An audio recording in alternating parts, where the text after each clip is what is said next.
rilis yang tersebar itu dan identitas pribadi dari klien kami juga ikut tersebar. Yang terjadi kemudian adalah cyberbullying, baik kepada klien kami maupun kepada keluarga sampai anak-anaknya. Terduga pelaku perundungan dan asusila di kantor KPI Pusat akan membuat laporan balik kepada korban. Menurut pihak terduga, korban telah melakukan tindakan pencemaran nama baik hingga cyberbullying. Laporan akan dibuat karena dalam surat terbuka yang beredar di media sosial memunculkan identitas terduga pelaku.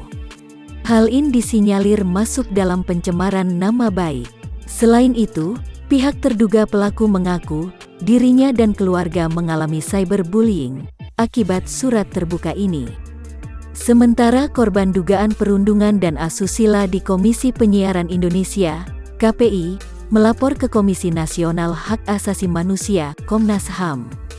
Korban MS tidak ikut hadir ke kantor Komnas HAM karena masih dalam kondisi tertekan psikologisnya dan harus istirahat total, sehingga hanya diwakili oleh kuasa hukumnya.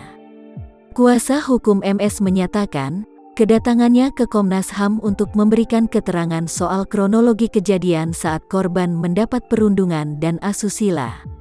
Sejumlah dokumen pendukung juga turut diserahkan ke Komnas HAM.